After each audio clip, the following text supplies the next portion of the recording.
So Shri Krishna tells Arjuna that the basis of all created things is the destructible nature. The basis of the divine elements is the cosmic current, and the basis of all sacrifices, yajna, here in body, is myself, or best of the embodied beings, Arjuna. In this verse, God gives answers to the next three questions that Arjuna asked. In the third verse, God gave answers to the first three questions out of the 7. Now God gives answers to the next questions. Arjuna had asked 7 questions in the first 2 verses of this chapter. The 7th question was how the Lord can be remembered during one's last moments in life. The 6 questions before this were, who remembers? What is Brahman, or the Absolute? What is Adhyatma, number 2, the Self? What is Karma? Number 4, what is to be Adibhuta, the domain of the elements? Number 5, what is to be called Adideva, domain of the gods? And number 6, what is Adiyagna, the domain part of the sacrifice in this body? So what is Brahman? What is Adhyatma, the Self? What is Karma? What is said to be Adbhuta, the domain of the elements? What is called Adideva, the domain of the gods? What is Adiyagna, the domain part of the sacrifice in this body? The last 3 of these terms are Adibhuta, the domain of the elements, Adideva, the domain of the gods, and Adiyagna, the domain of Yagna. They're defined by the Lord in this 4th verse of the 8th chapter. Shri Krishna firstly defines Adibhuta, the domain of the elements, as Sharara Bhavaha, nature which is destructible. We saw in the 7th chapter that Shri Krishna described Apara Prakriti, lower or material nature. In the 4th verse of 7th chapter, Shri Krishna said, Bhumi napo mene vayu kammano buddhivacha ahamkara iti yamme pina prakriti ratatsita. Meaning earth, water, fire, air, ether, mind, and understanding, and self-sense. This is the 8-fold division of my nature. In this verse, Shri Krishna is saying that this 8-fold division of his nature is the 5 gross elements, which are what we described just now: earth, water, fire, air, ether. Those are the 5 gross elements. The mind, the intellect, and the ego, all of this is destructible. This is lower nature, and this is destructible nature. And Shri Krishna says here that these are the domains of the elements. Bhuta means objects that have been created, and the body falls within this definition because the body is destructible. Every element in the world that is destructible is Adibhuta, domain of elements. Srimad Shankaracharya says that everything that has been created or manifest is all Adibhut, the domain of the elements. He says, Adibhutam prari jatam adikruta bhavati iti adibhutam. Adibhut, the domain of elements, means what comes to be, the perishable entity, or whatsoever is born. That is why we say that if something is born, then death for it is certain. All of this falls within the definition of Adibhut, the domain of the elements. Adibhut, the domain of elements, means the forever changing and the destructible world that is manifest from the 5 gross elements. Shri Krishna then defines Adidevam, the domain of the gods, as what? He says, Purushasha Javi, the cosmic spirit. What is Adidevam, the domain of the gods? While defining Adhyatma, the self, earlier, last class, we saw that the prefix Adi comes before any word. When that happens, then it becomes the internal residence, and it becomes about that word. Adidevam, the domain of the gods, is that which resides in all the different gods. There is a concept in Upanishads that each of the senses get this strength from a god. We saw a little earlier in the chapter when we were discussing Brahman, that which is the eye, that which the eye sees is not Brahman, but the strength from which the eyes are able to see is Brahman. In the Kena Upanishad, there is a description that which the ears listen to is not Brahman, but the strength from which the ears are listening is Brahman. That which the mind is thinking about is not Brahman, but the strength from which the mind is thinking is Brahman. The life that one is holding on to is not Brahman, the strength from which the life is running is Brahman. This strength has been considered a god for each of the senses, every one of the senses. It's very interesting. The god of the hands is Indra. The hand are action senses, and God is Indra. This reminds me of an event that's reported in our scriptures. This event, there was a Brahmin, and one time in his garden, there were a lot of nice flowers that were grown in his garden. A cow came to his garden, and it began eating all of the flowers because it's cow. The person had looked after the garden, and all the flowers had grown nicely, and a cow began eating these. The Brahmin got very angry. He picked up a stick from his house and began getting ready to hit the cow.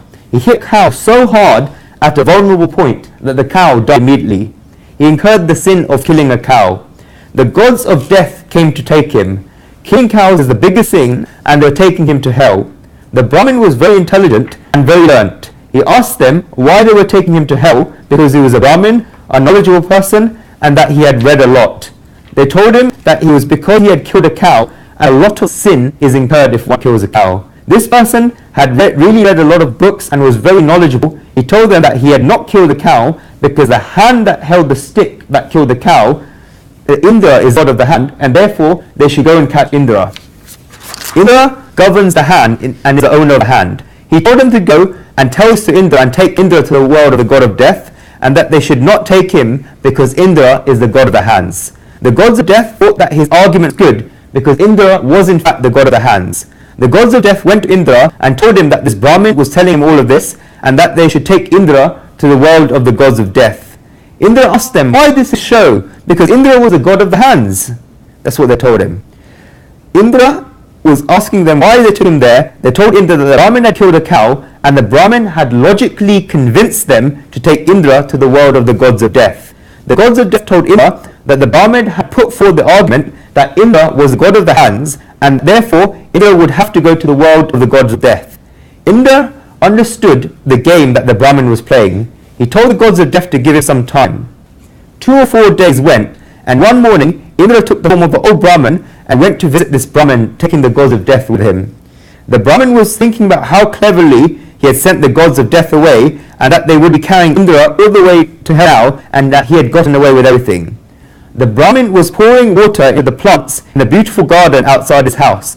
Indra, in the form of the old Brahmin, was observing this garden. The Brahmin asked him, "Uncle, what are you looking at?" Indra, in the form of the old Brahmin, told him, "Wow, you have such a beautiful garden and very nice flowers bloom there. You have done such a great job there. You have cut the grass in such a nice form. How is this garden so nicely maintained? Who did all of this?" The Brahmin told him, "I did all of this. I do a lot of hard work with my hands, and I've created this very nice garden. I dug this spade into the soil, I planted the seeds, and I poured this water with my own hands." As soon as the Brahmin mentioned his hands, then Indra called the gods of death. They came to take this Brahmin away. When the Brahmin had hit a cow, and he told the gods of death that the god of the hands is Indra, whereas when he created the nice garden and someone was complimenting him, then he said that he had grown it with his own hands. If the garden was created using his own hands, then how could Indra have killed a cow that the Brahmin had beaten with his own hands? How could this work? If you want to take responsibility, then take responsibility for everything. If you did not want to take responsibility, then he should have said that Indra did everything, including creating the garden. What I mean to say is that each and every one of the senses has a god behind them. The god of the feet is Vishnu. The god of speech is Agni, fire. You should look after your speech very well, because it's like a fire. If one word is used in the right way, then the fire will grow, and one word can be like coal. Karane karo kare, karavu lage ven, timere puche bhai, shanti kore nin. One person is wrong, but he tells others that are wrong. This feels bitter to the recipient. Just ask softly, brother, you won't lose anything. Agni, fire, is the god of speech. Speech is used like a fire by us because we keep starting the fire wherever we go. The god of eyes is Surya, the sun. The god of the ears is Akash, the sky. And then, or Disha as well, direction. Hey. The god of the tongue is Jal, the god of water. The god of the nose is Prithvi. What's Prithvi? The god of earth. In the Tarka Sandra it says, Sa Gandhati Prithvi, Sa Dvivita Nitya Anitya Cha. Anything that has a smell has its smell coming from the earth. All smells originate from the earth. Smell is a quality that comes from the earth and it gets taken by the nose. The god of the skin is Vayu, the wind god. The god of the mind, any guesses? It's Chandra, the moon. In Jyotish Shastra, astrology, the moon is the agent for the mind. The moon has a lot of effect on the mind. Psychologists have carried out research that says that on the night of the full moon or the dark moon, mentally insane patients in a mental hospital become even more mentally insane. This is because on that day, the moon is complete or completely not there. Below the mentioned same people are poets. On the full moon nights, the poets write even more poems.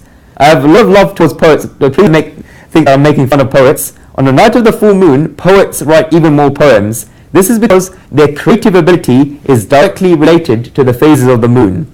The god of intellect is Purush, the cosmic spirit. Shri Krishna says here that Adi Devata, the domain of the gods, is Purush, the cosmic spirit. In each and every god, the common truth with a capital T they have is Purush, the cosmic spirit, and this is Adi Devata, the domain of the gods. For some thinkers, this Adi Devata, the domain of the gods, can be read as Lord Brahma coming out of the golden womb. We know the story in the Puranas that whether another universe is to be created, then a lotus becomes manifest from the navel of Lord Vishnu, and in that lotus came Lord Brahma.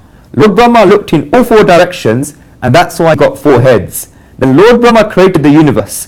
The first ever Purush at the beginning of this great creation was manifest as Lord Brahma, and for Lord Brahma, the word Purush, cosmic spirit, is used here, which is Adi Devata, the domain of the gods. Purush, cosmic spirit, is not here in the meaning of man, because Purush, the cosmic spirit, is not expressive of gender.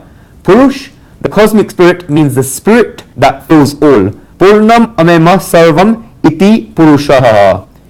In the Shabad Bhashya, the commentary of the Gita by Srimad Adi Shankaracharya ji, it is said that Purush is, it says, Puri she natva purushaha. It is that which resides in all, or that satari dhature puryate ititu shariram, or that which resides in the town. Creatures are towns because satat aran, they have their roots in truth. That which resides in these creatures that are towns is Purush, the cosmic spirit. The amazing thing about this is that we saw earlier that Adibhut, the domain of the elements, is Char, destroyable, but the Purush, the cosmic spirit, is different from this because the body is destroyable, and despite this, the Purush, the cosmic spirit, residing in the body that is destroyable, yet the Purush, the cosmic spirit, is indestructible. This is the difference between the two. In the same way, it becomes different from Adibhut, the domain of the elements. The body is destroyable, and the house can break down, but the person residing in the house can get out of the house.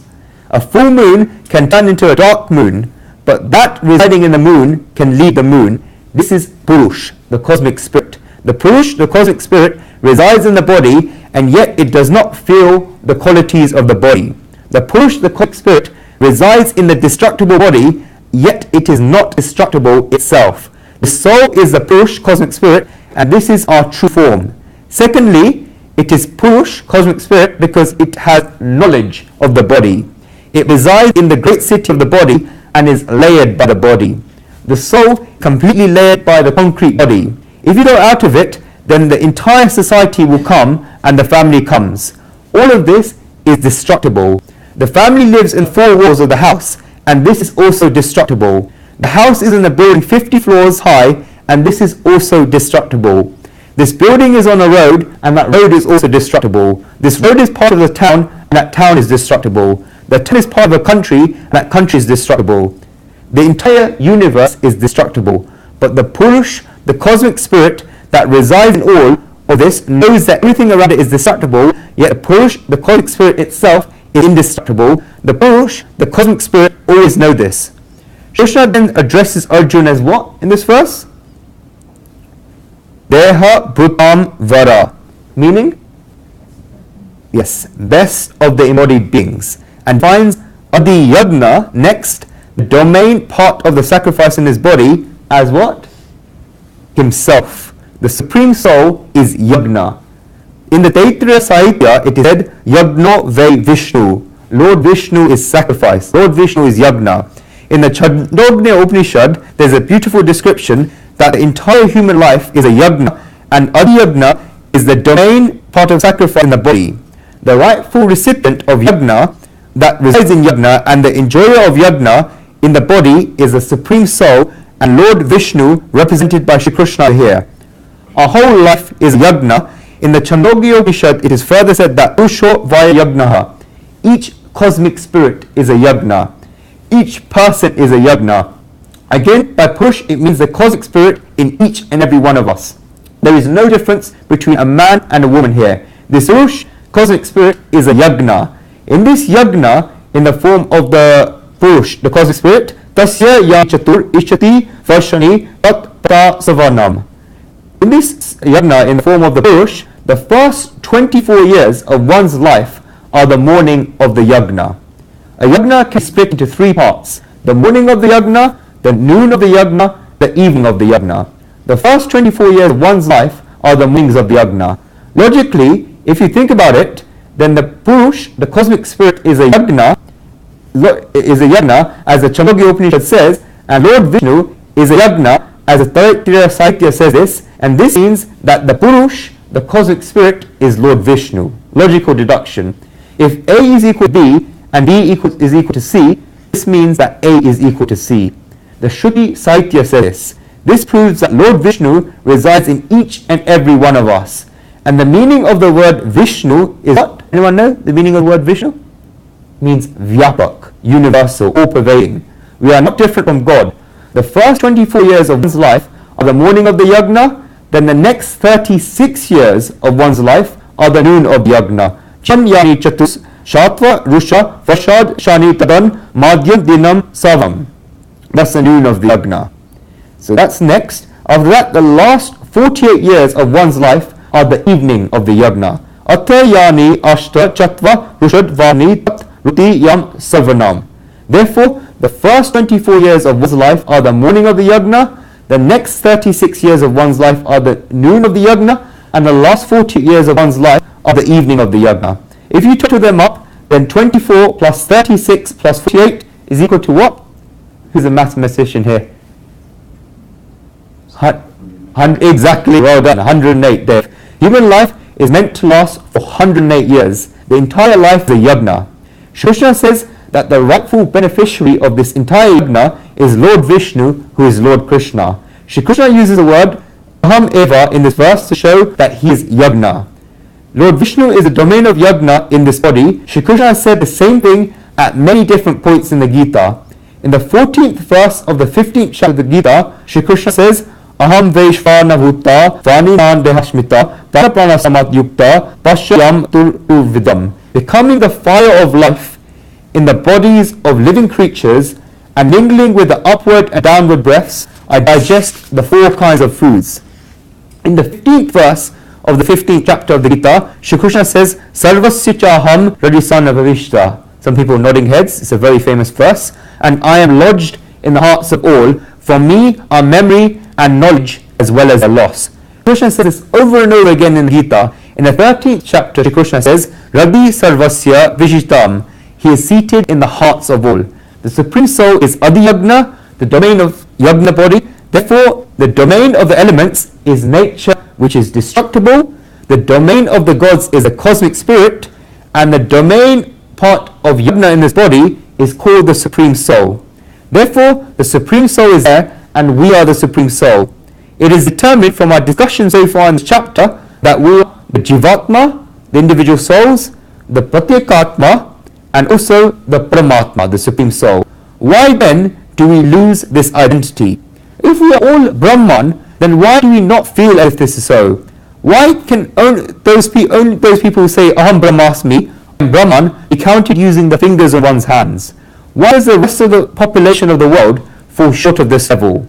Why could we not speak with the confidence with which Yagnavalkya, Vashishta, Vishwamitra, Prahlad, etc. could say, Aham Brahmasmi, I am Brahman, or Ayam Atma Brahman, I am the soul is Brahma. Why did the experience of all these people become just inflation for us?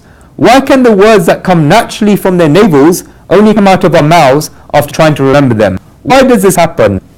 Prahlad, Narad, Parasha Pundarika, Vyasam, Bhari, Shukashonaka, Bhishmadalyam, Rukman, Dadarya, Vashishta, Vibhishradin, Punyam, Imam, Paramam, Bharavan, Smarani. I bow my head and salute the great souls like Prahlad, Narad, Parasara, Purika, Vyas, Ambarish, Shukka, Shonaka, Bhishma, Rukmanda, Arjuna, Vashishta, and Vibhishan, who have already attained the Supreme Soul through the punya. There is a reason behind this. This is because the individual soul and the Supreme Soul are both the same consciousness, because the Supreme Soul has become the individual soul.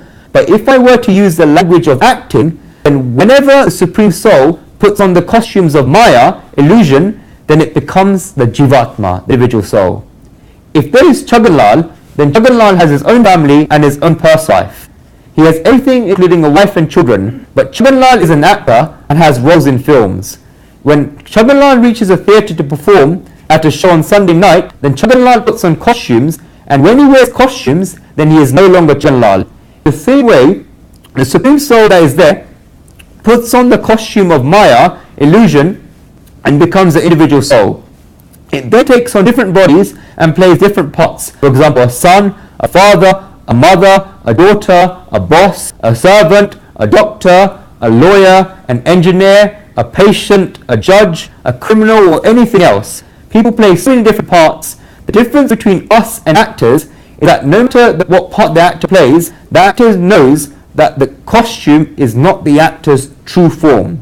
When the play will finish in 3 hours, then the actor is going to put away the costume and put it away somewhere.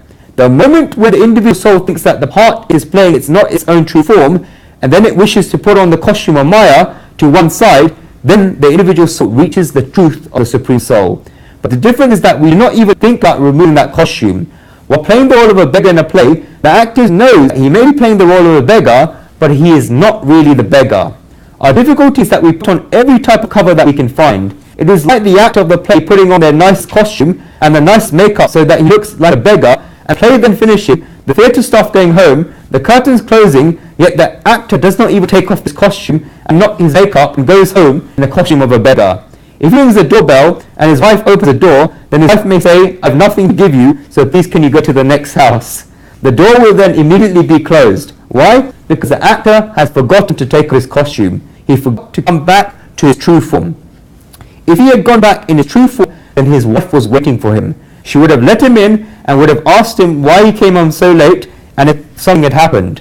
In the same way, you and I, who are individual souls, have put on a costume, or for example, Dhruv or the costume of your name, and are playing the role, but the difficulty lies in that when this life finishes and this display finishes, then do we know how to take off this costume? Do we know that we have to take off this costume of Dhruv or the costume of your name? Now that you are not individual soul, nor a Pratyatma, but you are the Supreme Soul, do you remember this? Do you know how to get rid of this costume? If you do know how to do this, then you attain liberation. If you do not know how to do this, then once again you have to put on another dress and then begin another play. What we do is that we put on so many different dresses throughout our lives that we sit around thinking about which dress we're going to wear and on which roles we're going to play. What we do without wishes is that we create the various divisions between ourselves. We create different roles for ourselves. The consequence of this is that we create many different lives for ourselves. What we do sometimes is that whenever we're playing our parts and somebody else playing their part, then we wish to play that role ourselves. We wish to take on those roles. This is what we do throughout our whole lives. If we play that role we have in our lives very well, then it's very good, but instead of that we forget the roles that we have got and look at the roles that everybody else is playing. The thoughts keep coming to us that we wish to take on the roles that everyone else is playing. That is why we create so many different roles for ourselves in so many different lives. Shri Krishna will come to this topic later on in this chapter. We'll talk about what you remember when you pass away, and we'll discuss this. The role that we hold on to most come to our minds at the time of death. In the 5th canto of the Srimad Bhagavat, there's a story of Jad. Anyone heard of it? Jad. He thought about a deer at the time of his death, and therefore God gave him the birth of a deer in the next life. The role that each person has left to fulfill is given to them by God. Therefore, first of all, while playing the roles that we're playing, this identification should break. Secondly, while playing a part in a play, we have youth, and then we go from youth to old age. Then after old age, we have to pass away. But after playing the role of this part, does the actor pass away? No, the actor just gets up, and if the same way as he was before, whether he was of youth or old age, the actor knows that he has played a part, but that he has not really died. In the same way, the soul should know that she has played the parts of childhood, youth, old age, and death, but the substance of the soul that she is can never have childhood, youth, old age, nor death. This feeling is Adi Yagna, the domain of Yagna in this body. This is the true form of our supreme truth. but we keep forgetting about it over and over again. Then when does this play end? This play ends at one moment, when the actor thinks that, Bahut Nacha Gopal, I've played this game too many times. This is when the actor realizes that he's played many different roles and has done many different things, but now he does not want to play any more parts. Now he just wants to rest. When the actor decides this, then even when he gets offers for other roles in other plays, the actor says, no, I have retired and I do not want to play these roles anymore. The moment when the actor makes a decision that he does not want to wear any more costumes and that he does not want to take part in any more plays, the plays finish. The actor remains the same as he was before. In the same way, the moment when the soul makes a decision and resolves that enough, I do not want to wear any costumes now, and I do not want to wear any new clothes now, I just want to say in the root form that I truly am, then this is all that is needed. I'm saying this just because people have a lot of big allurements, making it hard for them to stop.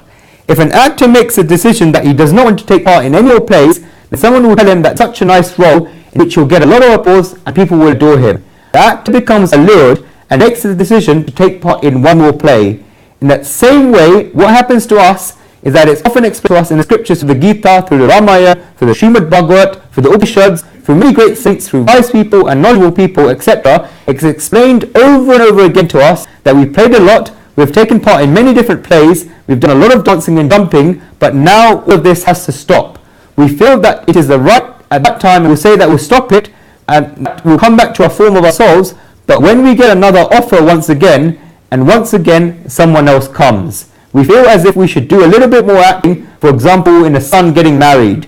In order to do this, we have to put on a brand new costume and go back inside this play. The moment when the soul decides that he does not wish to take part in any more plays, then it escapes from all these costumes.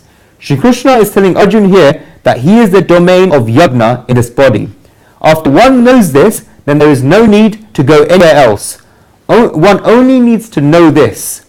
One needs to know that the Supreme Soul is inside her in the form of Adi Yagna, the domain of yagna in this body. Lord Vishnu resides inside you.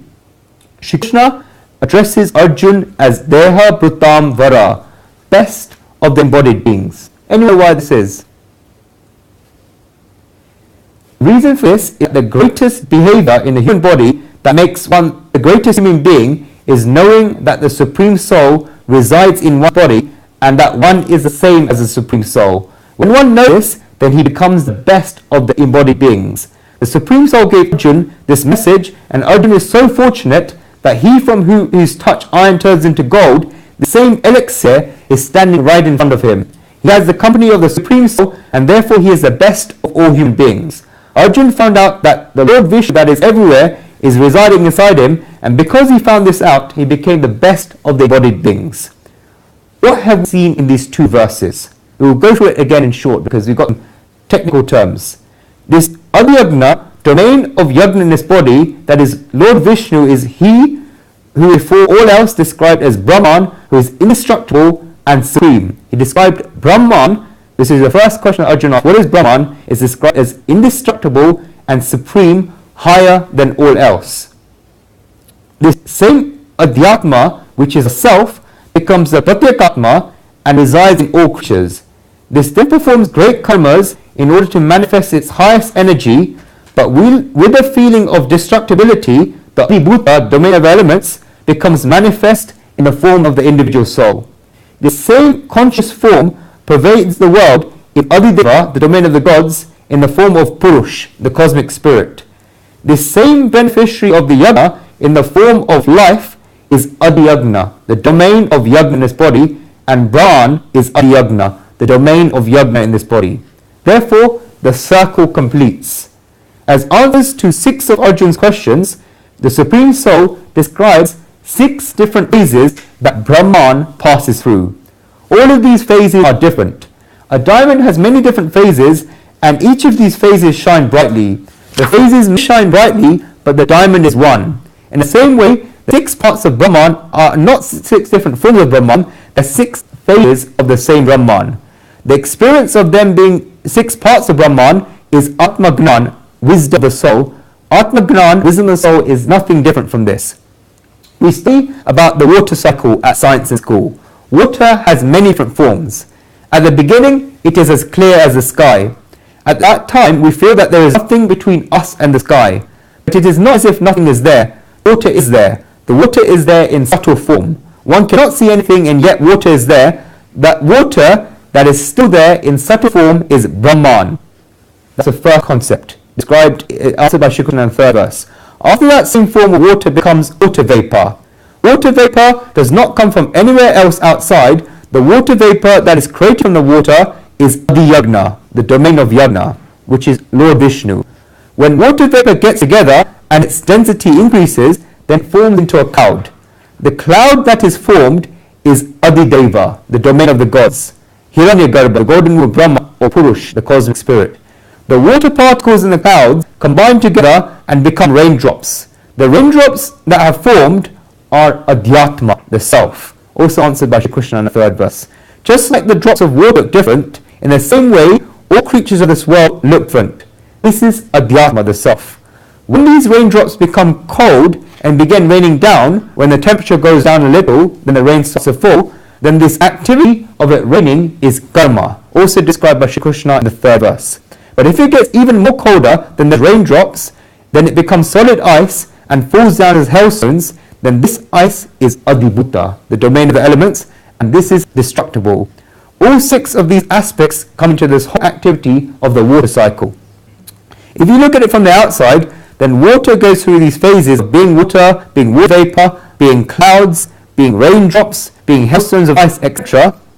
And all of this looks different to us, but those who know about it realize that it is in the form of water all the time. It is water all the time. In the same way, Adibhuta, the domain of the elements, Adiyagna, domain of Yagna, Adideva, the domain of the gods, Adhyatma, the self, Karma, and Brahman all look different, but they are not different.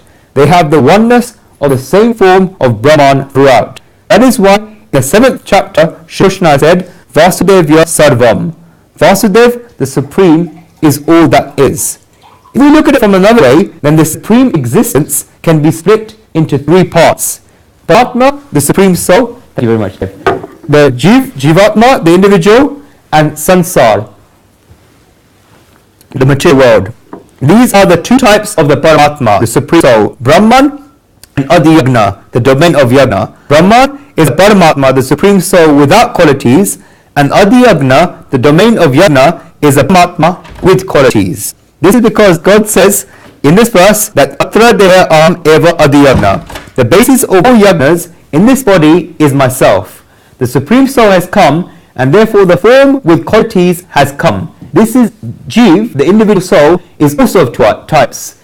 It's Adhyatma, the self, and Adideva, the domain of the gods. The Adhyatma is a whole, Jiv, the individual soul, that is in bondages. The Adideva, the domain of the gods, is the Purush, cosmic spirit that is liberated. Sansar, the material world, also has two parts, Karma and Adibhuta, the domain of the elements. Karma is forever changing, and Adibhuta, the domain of elements, is the body and matter.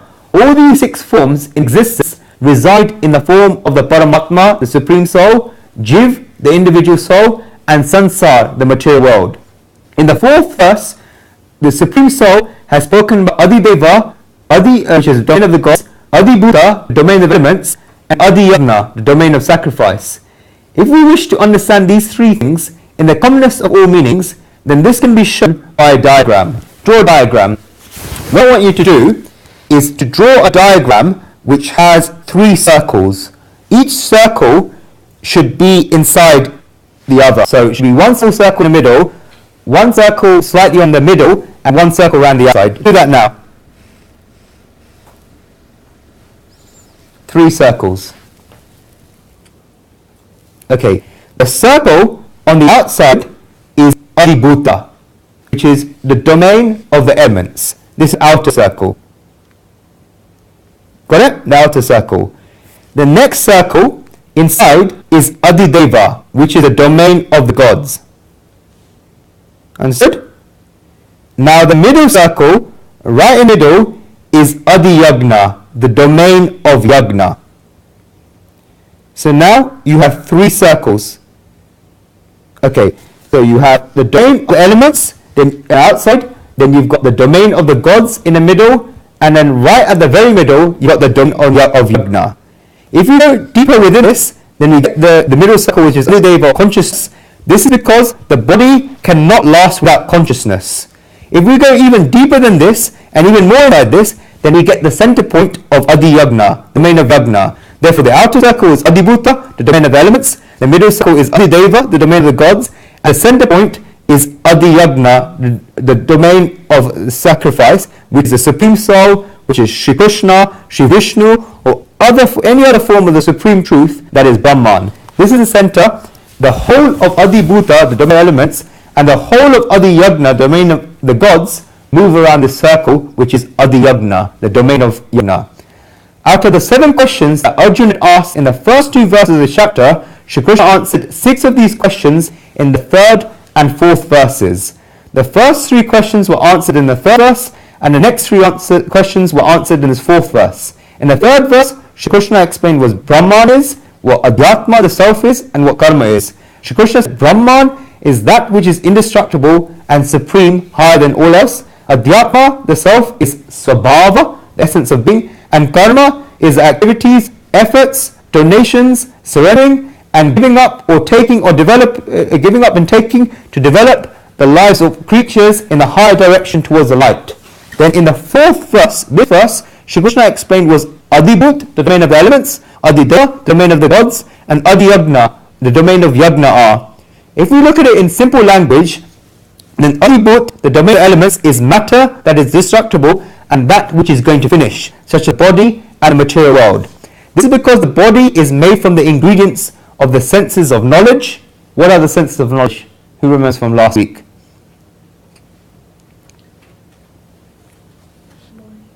Eyes, ears, nose, mouth, and skin. The senses through which we take in things. Senses of action, the senses through which we do things, are 5.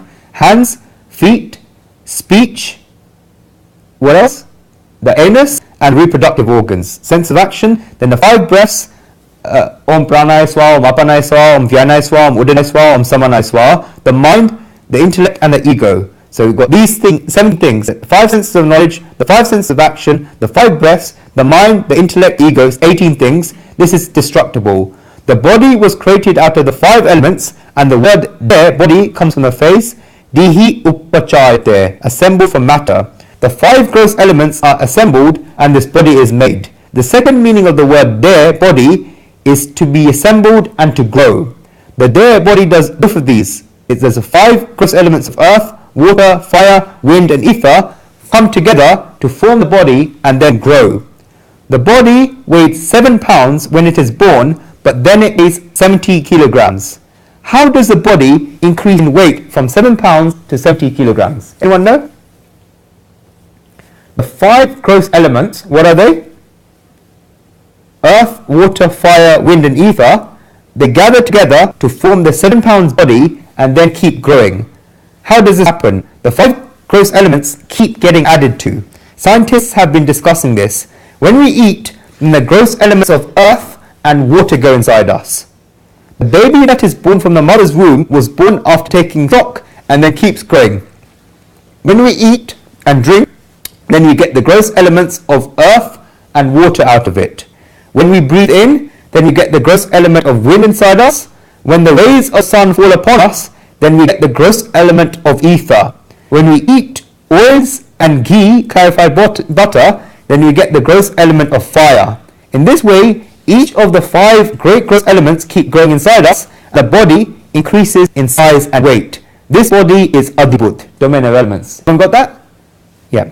Then Shri Krishna said that Adideva, the domain of the gods, is Purusham, the cosmic spirit, and the soul residing in the body. So the Pratyekatma comes from the Paramatma, the supreme soul, and then the Jivatma, individual soul, comes from the Pratyekatma. When the ego touches the Pratyekatma, then the physical body made up of the 18 items, the 5 knowledge senses, the 5 action senses, the 5 breaths, the mind, intellect, and ego is created, and the Pratyekatma becomes the Jivatma, individual soul. The Purush, the cosmic spirit of Pratyekatma, is Adideva, the domain of the gods. Shri Krishna then said that the Adiyagnam, the domain of Yagna in the body, is him. Adiyagna, the domain of Yagna, is Paramatma, the supreme soul himself, Lord Vishnu himself.